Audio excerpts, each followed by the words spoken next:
George Orwell, 1984. Parte 1, o capítulo 5. Na cantina de teto baixo, situada na parte subterrânea do edifício, longe da superfície do solo, a fila do almoço se arrastava, avançando muito devagar. O ambiente já estava superlotado e o barulho era ensurdecedor. O bafo do ensopado escapava pela grade do balcão, espalhando um cheiro azedo, metálico, que não encobria completamente os vapores do Gin Victory. No outro extremo da sala havia um pequeno bar, não mais que um buraco na parede, onde era possível comprar gin por 10 centavos a dose grande. Exatamente a pessoa que eu estava procurando, disse alguém atrás de Winston. Winston se virou. Era seu amigo Syme, que trabalhava no departamento de pesquisas. Talvez o termo não fosse exatamente amigo. Agora ninguém mais tinha amigos, só camaradas. Mas a companhia de alguns camaradas era mais prazerosa do que a de outros. Syme era filólogo, especialista em nova fala. Na realidade, fazia parte da vasta equipe de especialistas encarregada de compilar a 11ª edição do Dicionário de Nova Fala. Era um sujeito minúsculo, menor ainda que Winston, de cabelo escuro e grandes olhos protuberantes, ao mesmo tempo tristonhos e zombeteiros, que davam a impressão de interrogar a fisionomia do interlocutor enquanto falava com ele. Eu queria saber se você tem alguma lâmina de barbear, disse.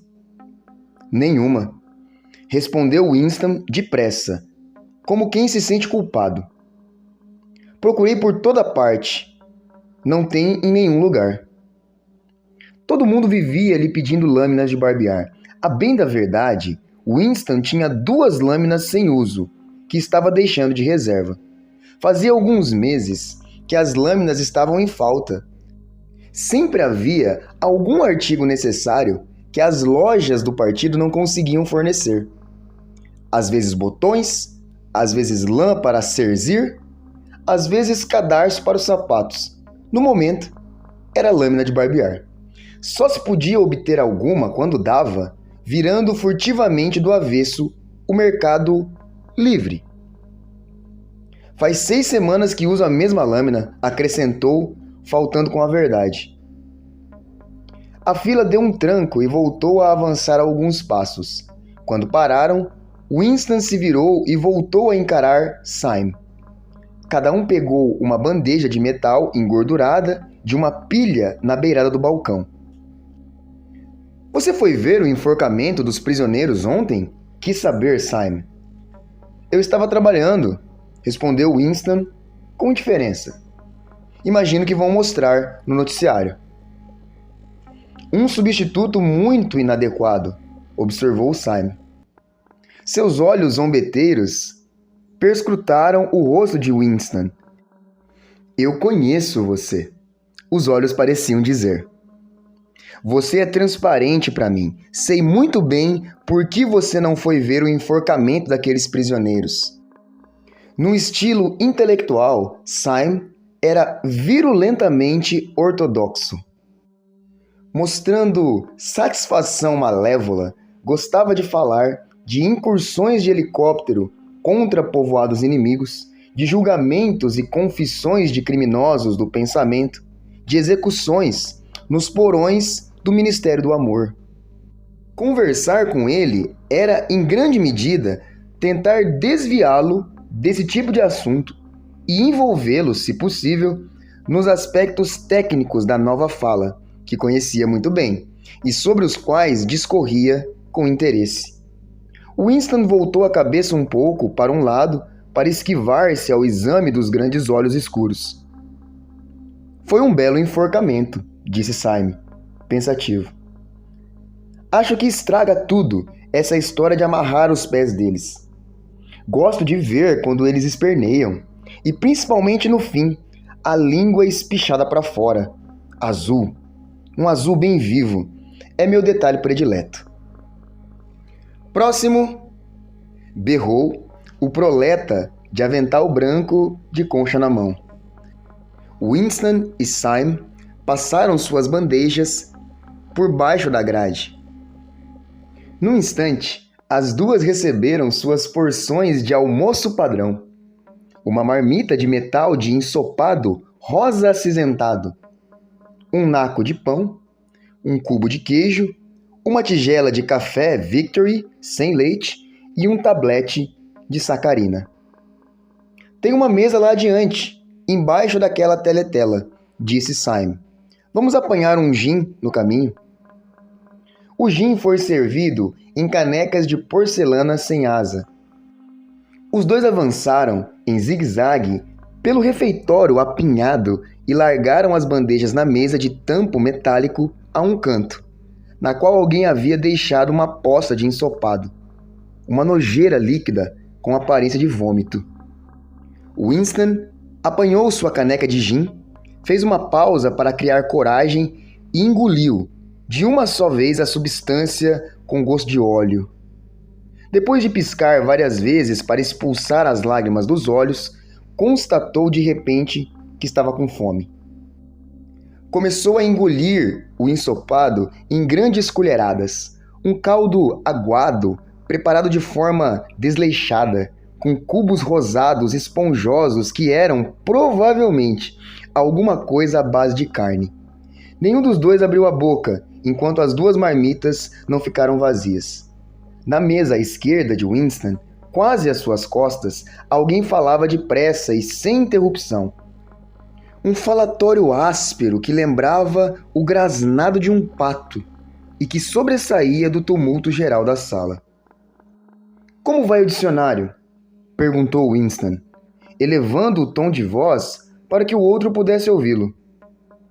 "Devagar", disse Syme. "Estou nos adjetivos."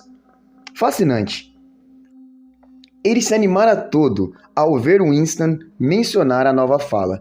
Empurrou a marmita para um lado, segurou o naco de pão com uma das mãos delicadas e o queijo com a outra. Depois inclinou-se por cima da mesa para conseguir falar sem ser obrigado a gritar. "A 11ª edição é a edição definitiva", disse. "Estamos dando os últimos retoques na língua, para que ela fique do jeito que há de ser quando ninguém mais falar outra coisa. Depois que acabarmos, pessoas como você serão obrigadas a aprender tudo de novo. Tenho a impressão de que você acha que nossa principal missão é inventar palavras novas. Nada disso. Estamos destruindo palavras. Dezenas de palavras, centenas de palavras todos os dias. Estamos reduzindo a língua ao osso. A 11ª edição não conterá uma única palavra que venha a se tornar obsoleta antes de 2050. Deu uma dentada faminta no pão e engoliu 2 colheradas de ensopado. Depois continuou falando, com uma espécie de paixão pedante. Seu rosto escuro e afilado se animara. Seus olhos haviam perdido a expressão zombeteira e adquirido um ar quase sonhador. Que coisa bonita! A destruição de palavras. Claro que a grande concentração de palavras inúteis está nos verbos e adjetivos, mas há centenas de substantivos que também podem ser descartados. Não só os sinônimos, os antônimos também. Afinal de contas, o que justifica a existência de uma palavra que seja simplesmente o oposto da outra? Uma palavra já contém em si mesma o seu oposto. Pense em bom, por exemplo. Se você tem uma palavra como bom, qual é a necessidade de uma palavra como ruim? Desbom dá conta perfeitamente do recado. É até melhor, porque é um antônimo perfeito, coisa que a outra palavra não é. Ou então, se você quiser uma versão mais intensa de bom, qual é o sentido de dispor de uma série de palavras imprecisas e inúteis como excelente, esplêndido e todas as demais? Mais bom resolve o problema. Ou duple mais bom, se quiser algo ainda mais intenso. Claro que já usamos essas formas, mas na versão final da nova fala, tudo mais desaparecerá. No fim, o conceito inteiro de bondade e ruindade será coberto por apenas 6 palavras. Na realidade, por uma palavra apenas. Você consegue ver a beleza da coisa, Winston? Claro que a ideia partiu do grande irmão. Acrescentou como alguém que se lembra de um detalhe que não havia mencionado. Uma espécie de ansiedade inconsistente perpassou o rosto de Winston ao ouvir falar no grande irmão. Mesmo assim, Syme detectou instantaneamente uma certa falta de entusiasmo. Você não sente muita admiração pela nova fala, Winston, disse ele quase triste. Até mesmo quando escreve, continua pensando em velha fala. Li alguns daqueles artigos que você publica no Times de vez em quando. São muito bons, mas são traduções. No fundo, você preferiria continuar usando a velha fala, com todas as suas inexatidões e nuances inúteis de significado. Não compreende a beleza da destruição de palavras. Você sabia que a nova fala é a única língua do mundo cujo vocabulário encolhe a cada ano? Winston sabia, claro. Sorriu com simpatia. Ele esperava isso. Sentindo-se inseguro quanto ao que diria se abrisse a boca para falar. Syme arrancou com os dentes outro fragmento de pão escuro, mastigou-o depressa e continuou. Você não vê que a verdadeira finalidade da nova fala é estreitar o âmbito do pensamento? No fim, teremos tornado o pensamento-crime literalmente impossível, já que não haverá palavras para expressá-lo. Todo conceito de que pudermos necessitar será expresso por apenas uma palavra, com significado rigidamente definido, e todos os seus significados subsidiários serão eliminados e esquecidos. Na 11ª edição, já estamos quase atingindo esse objetivo. Só que o processo continuará avançando até muito depois que você e eu estivermos mortos. Menos e menos palavras a cada ano que passa, e a consciência com um alcance cada vez menor. Mesmo agora, claro, não há razão ou desculpa para cometer pensamentos-crimes. É pura e simplesmente uma questão de autodisciplina, de controle da realidade. Mas no fim, nem isso será necessário. A revolução estará completa quando a linguagem for perfeita. A nova fala é o Sosing, e o Sosing é a nova fala. Acrescentou com uma espécie de satisfação mística. A nova fala é o Sosing, e o Sosing é a nova fala. Alguma vez lhe ocorreu, Winston, que lá por 2050, no máximo, nem um único ser humano vivo será capaz de entender uma conversa como a que estamos tendo agora? Só os... Começou Winston, vacilante, depois se calou. Estava a ponto de dizer só os proletas, mas voltou atrás, sem saber com certeza se o comentário não seria de alguma forma inortodoxo. Syme, contudo, adivinhou o que ele ia dizer. Os proletas não são seres humanos, disse despreocupado. Lá por 2050, ou antes talvez, todo conhecimento real de velha fala terá desaparecido. Toda a literatura do passado terá sido destruída. Chaucer, Shakespeare, Milton, Byron existirão somente em suas versões em nova fala, em que além de transformados em algo diferente, estarão transformados em algo contraditório com o que eram antes. A literatura do partido será outra. Os slogans serão outros. Como podemos ter um slogan como liberdade é escravidão, quando o próprio conceito de liberdade foi abolido? Todo o clima de pensamento será diferente. Na realidade, não haverá pensamento tal como o entendemos hoje. Ortodoxia significa não pensar, não ter necessidade de pensar. Ortodoxia é inconsistência. Um dia desses, pensou Winston, assaltado por uma convicção profunda, Syme será vaporizado. É inteligente demais. Vê as coisas com excessiva clareza e é franco demais quando fala. O partido não gosta desse tipo de gente. Um dia ele vai desaparecer. Está escrito na cara dele. Winston acabara com sua porção de queijo e pão. Virou-se um pouco de lado na cadeira para tomar seu café.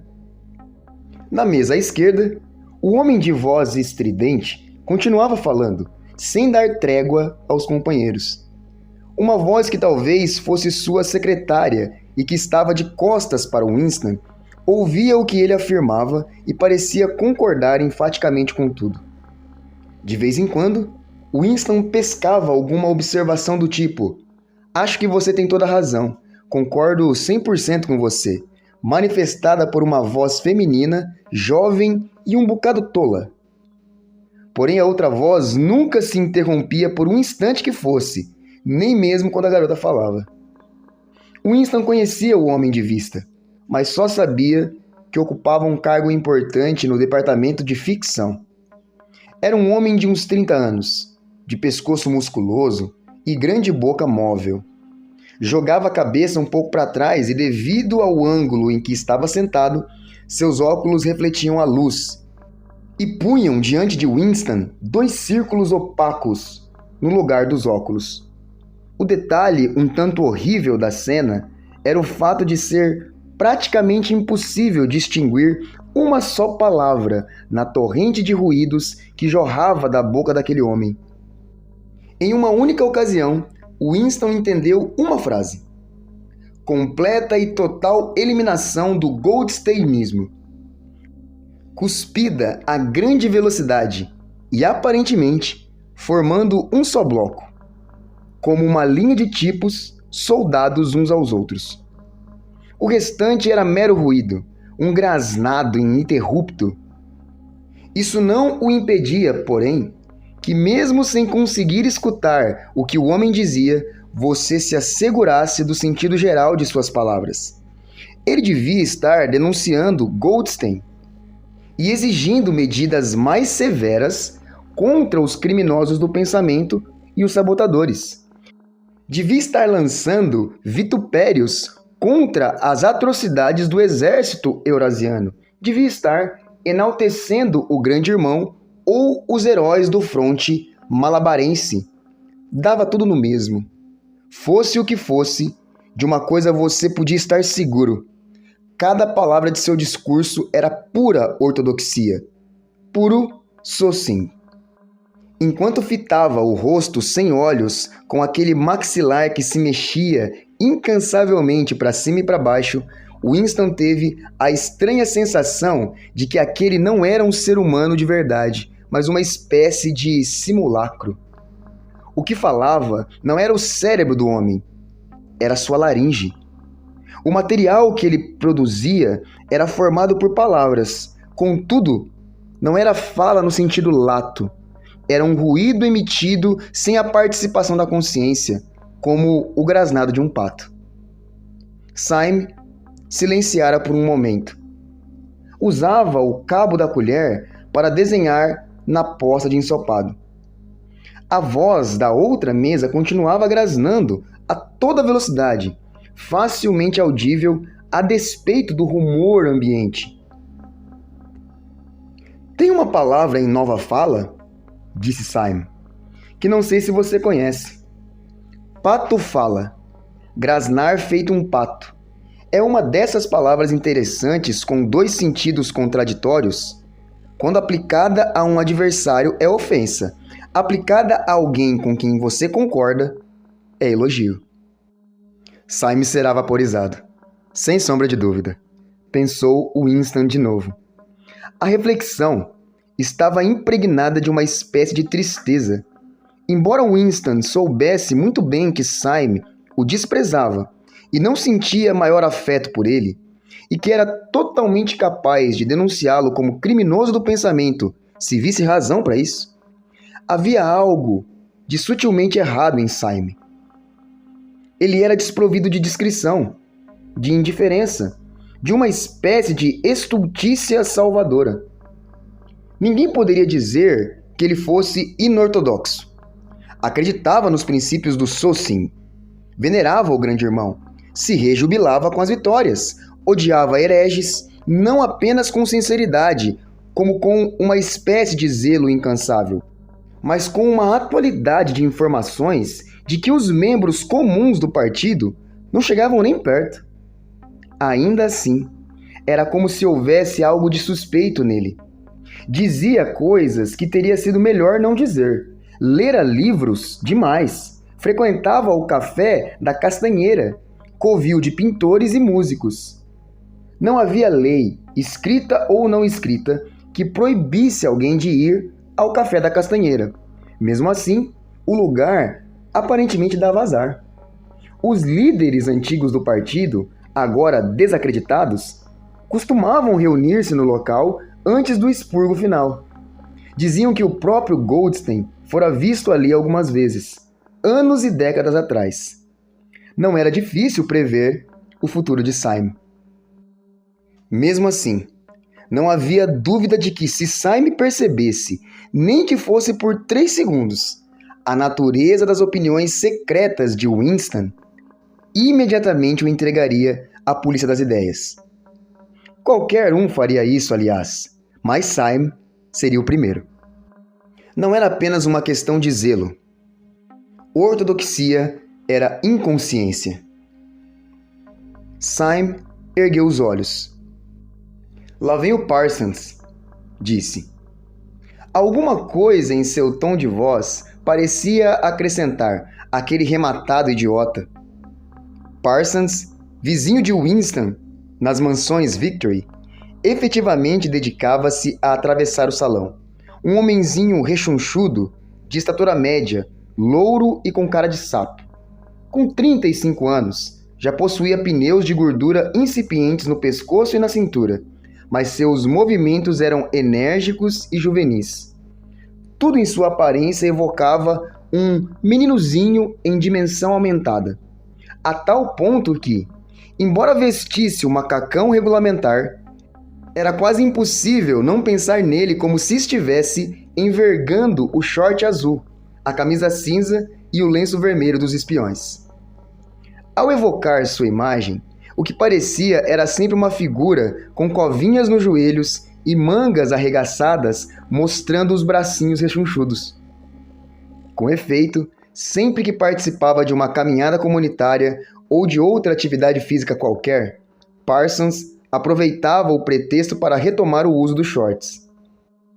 Ao ver Winston e Syme, cumprimentou os dois com um "Alô, alô", entusiasmado, e sentou-se à mesa, exalando um odor intenso de suor. Todo o seu rosto rosado estava coberto de gotículas de transpiração. Sua capacidade de transpirar era fora do comum. No centro comunitário, sempre se podia descobrir se ele havia passado por lá para jogar ping-pong. Era só verificar se o cabo da raquete estava úmido. Syme agora tinha na mão uma tira de papel com uma longa coluna de palavras, que estudava com um lápis tinta entre os dedos. "Olhe só como ele trabalha no horário de almoço", disse Parsons, cutucando Winston. "Dedicado, hein? O que você tem aí, garotão? Alguma coisa cerebral demais para mim, suponho. Smith? Meu garotão, deixa eu lhe dizer por que estou atrás de você. É por causa daquela country que você esqueceu de me passar." "Que country é essa?" perguntou Winston, enfiando automaticamente a mão no bolso para pegar dinheiro. Cerca de 1/4 do salário do indivíduo tinha de ser reservado para contribuições voluntárias difíceis de controlar, de tão numerosas. "Para a Semana do Ódio, lembra? Coleta de porta em porta. Sou o tesoureiro do nosso quarteirão. Estamos suando a camisa para produzir um espetáculo sensacional. Escreva o que vou lhe dizer. Se nossa querida Mansões Victory não estiver com a maior coleção de bandeiras da rua, não vai ser por falta de esforço da minha parte.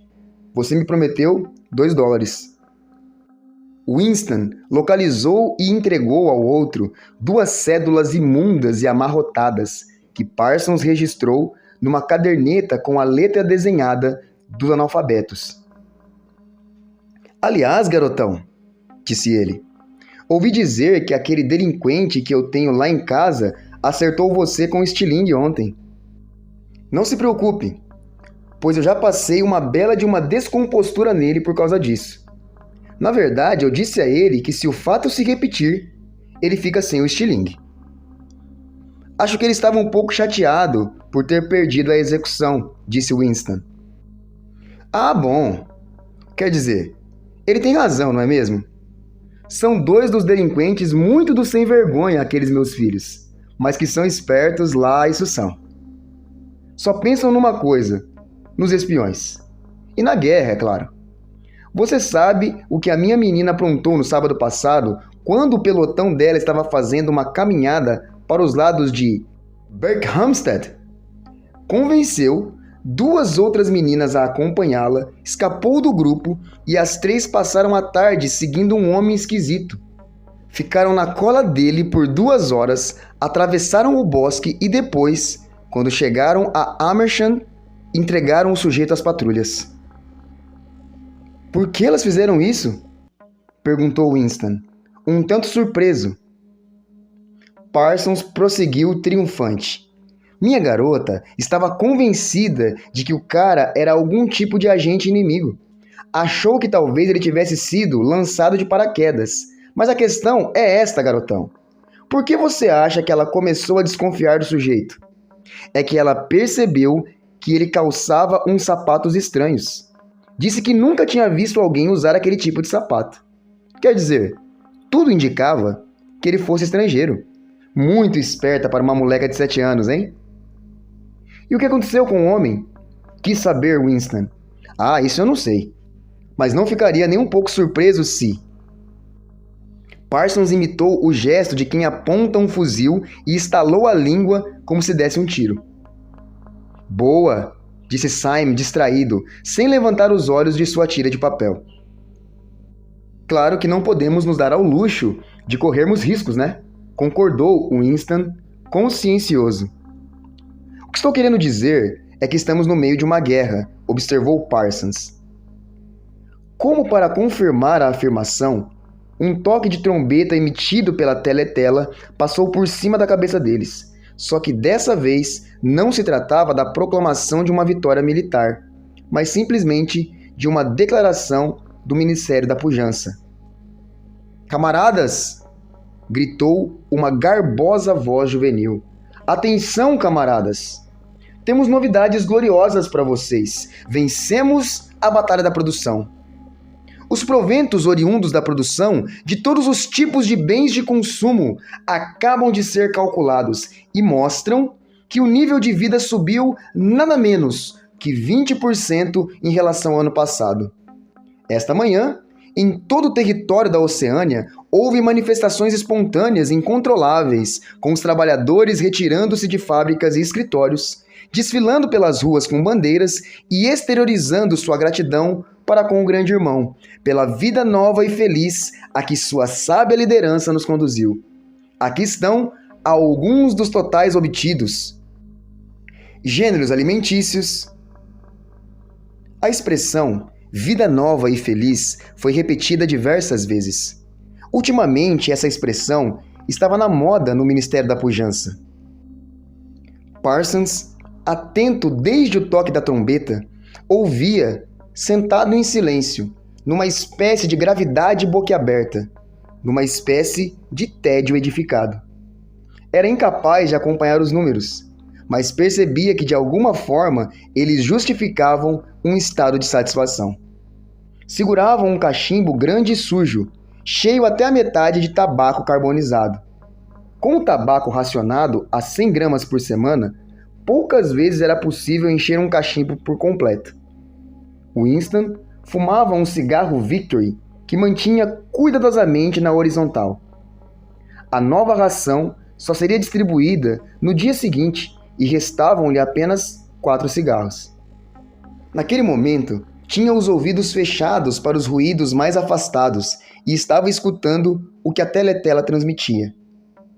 Foi informado de que houvera, inclusive, manifestações de agradecimento ao grande irmão pelo fato de ter elevado a ração de chocolate para 20 gramas por semana. Sendo que ainda ontem, refletiu, fora anunciada a redução da ração para 20 gramas por semana. Seria possível as pessoas engolirem aquela, passadas apenas 24 horas do anúncio? Sim, engoliam. Parsons engoliu sem dificuldade, com a estupidez de uma besta. A criatura sem olhos da outra mesa engoliu fanática, apaixonadamente, com um desejo furioso de seguir, denunciar e vaporizar todo aquele que viesse a sugerir que na semana anterior a ração era de 30 gramas. Syme também. De uma maneira mais complexa, que envolvia duplo pensamento. Syme engoliu. Winston era o único, então, a possuir memória? Estatísticas fabulosas continuavam brotando da teletela. Em comparação com o ano anterior, havia mais comida, mais roupas, mais casas, mais móveis, mais panelas, mais combustível, mais navios, mais helicópteros, mais livros, mais bebês. Mais tudo, exceto enfermidade, crime e loucura. Ano após ano e minuto após minuto, toda a gente e todas as coisas subiam rapidamente uma escala ascendente.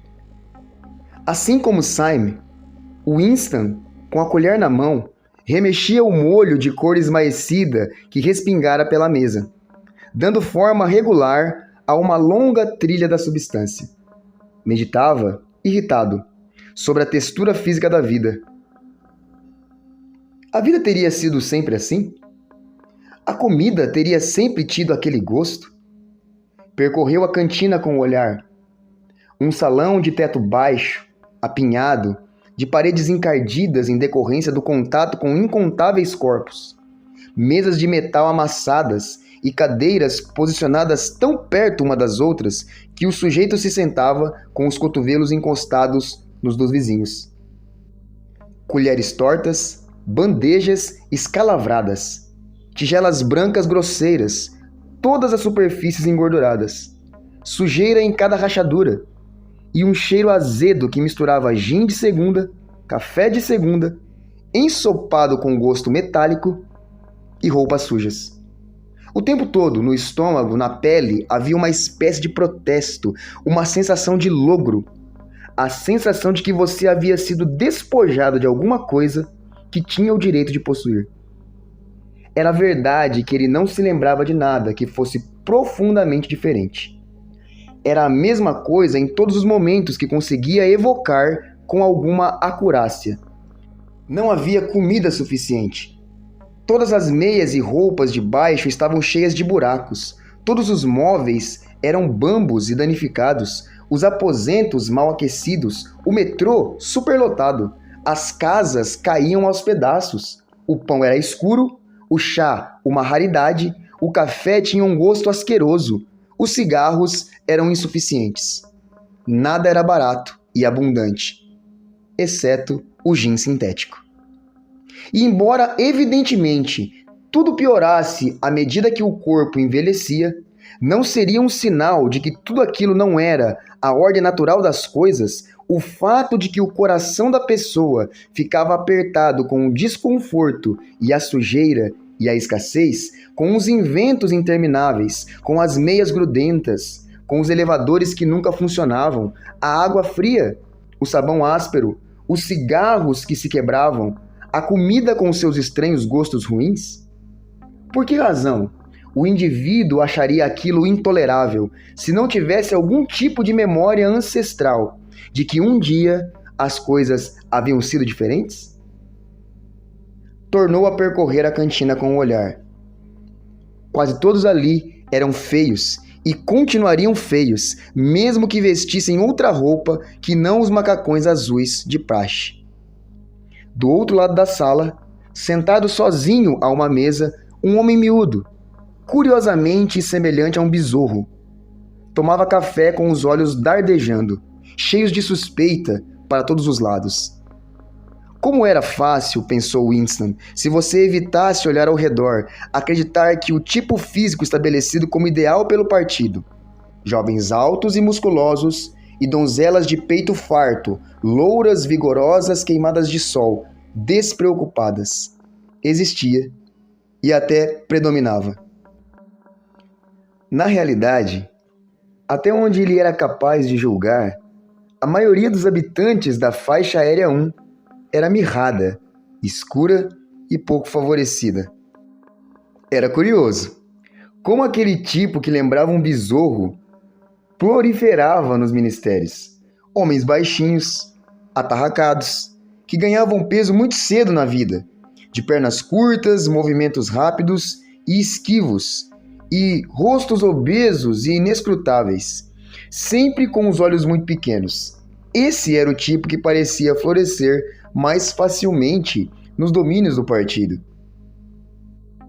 O pronunciamento do Ministério da Pujança chegou ao fim com outro toque de trombeta e foi substituído por uma música metálica. Parsons, em quem o bombardeio de números provocara discreto entusiasmo, retirou o cachimbo da boca.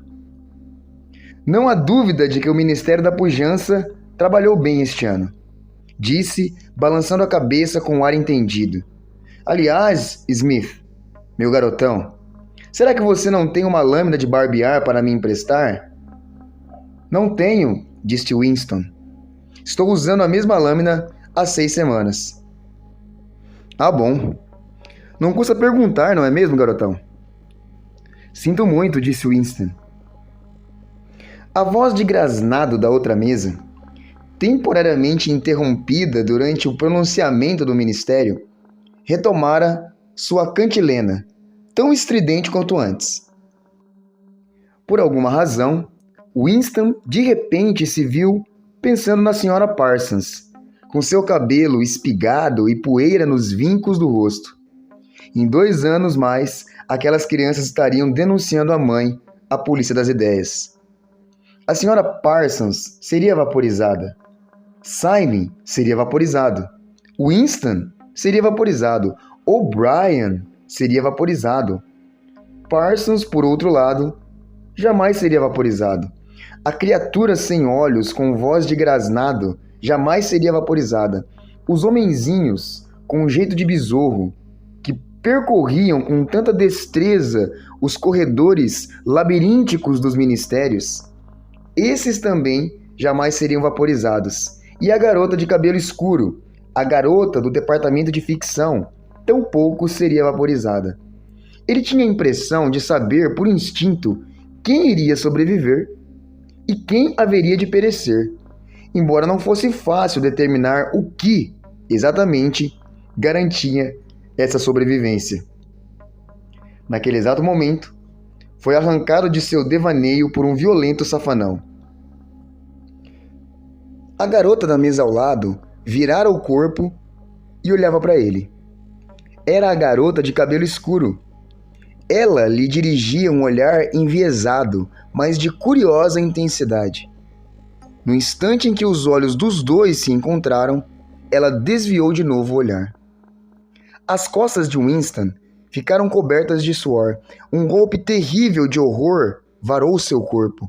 Foi uma coisa que passou quase na mesma hora, deixando atrás de si uma espécie de inquietação torturante. Por que a garota olhava para ele? Por que o seguia? Infelizmente, era incapaz de recordar se ela já estava sentada na outra mesa quando ele chegara ou se aparecera depois. De um modo ou de outro, no dia anterior, durante os 2 minutos de ódio, ela estava sentada logo atrás dele, quando não havia uma necessidade aparente de que lá estivesse. Muito provavelmente, o verdadeiro objetivo era ouvir o que ele dizia e assegurar-se de que estava gritando com o empenho adequado. Seu pensamento anterior veio-lhe à mente. Talvez ela não fizesse parte da polícia das ideias, mas o problema era que o maior perigo estava justamente no espião amador.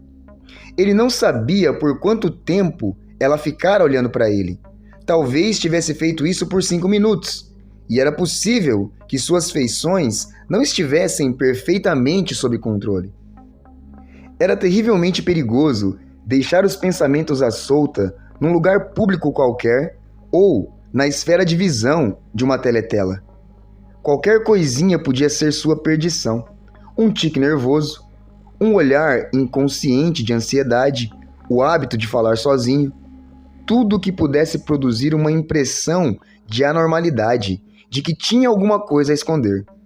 Fosse como fosse, ostentar uma expressão inadequada no rosto, parecer incrédulo no momento em que uma vitória era anunciada, por exemplo, era em si uma infração passível de castigo. Havia, inclusive, uma palavra para isso em nova fala: rosto-crime. A garota voltara a dar-lhe as costas. Talvez não o tivesse seguindo, afinal de contas. Talvez fosse coincidência ter se sentado tão perto dele por 2 dias consecutivos. O cigarro de Winston se apagara e ele o depositou com todo cuidado sobre a borda da mesa.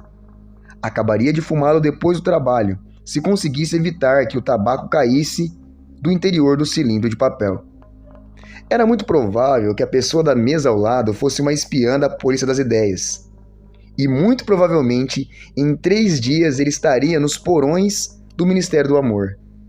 Mas isso não era razão para desperdiçar uma bagana. Syme dobrara sua tira de papel e voltara a guardá-la no bolso. Parsons recomeçara a falar. Ô, garotão, já lhe contei da vez em que aqueles 2 delinquentes que eu tenho lá em casa tocaram fogo na saia da velha lá no mercado? Porque viram ela embrulhar salsicha num pôster do Grande Irmão? Perguntou, mordiscando o tubo do cachimbo e soltando uma risada. Foram atrás dela, sem que ela percebesse, e tocaram fogo na saia dela com uma caixa de fósforos.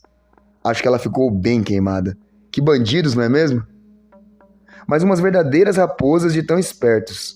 O treinamento que essas crianças recebem nos espiões é de primeira hoje em dia. Bem melhor que no meu tempo, inclusive. Adivinhe o que deram a eles um dia desses? Cornetas acústicas para escutar pelas fechaduras. Minha garotinha apareceu lá em casa com o equipamento e fez o teste na fechadura da sala. Sabe que ela conseguiu ouvir 2 vezes mais do que encostando a orelha no buraco? Claro que é um instrumento de brinquedo, mas ensina as crianças a fazer as coisas, não é mesmo? Nesse momento, a teletela emitiu um assobio estridente. Era o sinal de que estava na hora de voltar ao trabalho. Os homens puseram-se em pé de um salto para entrar na disputa pelos elevadores, e com isso, o restinho de tabaco caiu do cigarro de Winston. Se você gostou dessa narração, curte o vídeo aqui embaixo, se inscreva e ative as notificações para receber mais conteúdo como esse.